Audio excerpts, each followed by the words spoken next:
Why are Quranic stories of Jesus missing from first-century history? Islam presents many stories about Jesus that differ from the New Testament.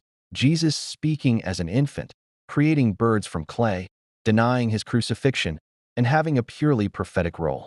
Muslims often say these accounts correct Christian misunderstandings. But this raises a serious historical question. Why are these Quranic stories of Jesus missing from first-century history?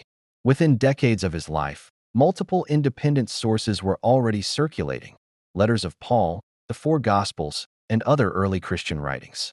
These texts were written while eyewitnesses or their immediate followers were still alive.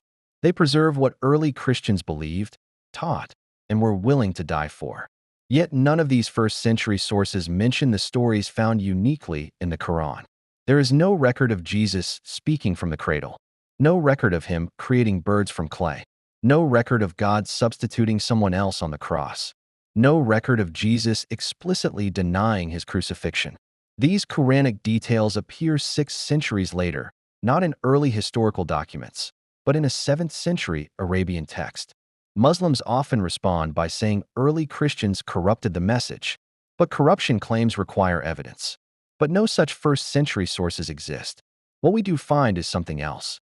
Several Quranic stories closely resemble later Christian apocryphal writings, such as the infancy Gospel of Thomas and other non-canonical texts written centuries after Jesus.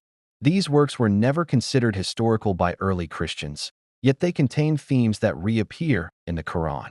This creates a historical problem. If the Quran is correcting earlier errors, why does it align more closely with later legends rather than earlier eyewitness traditions? Corrections should move closer to original sources, not further away from them. The crucifixion is the clearest example. Jesus' death by crucifixion is one of the best attested facts of ancient history, confirmed not only by Christian writers, but also by non-Christian sources like Tacitus and Josephus. Denying it 6 centuries later, without new historical evidence, does not overturn earlier testimony. From a historical perspective, the Quran does not preserve a hidden first-century tradition about Jesus. It introduces a new theological reinterpretation long after the events. This does not mean Muslims are insincere in their beliefs, but it does mean that the claim of restoring Jesus' original story cannot be supported historically. So the real question is not whether the Quran speaks about Jesus, that it clearly does.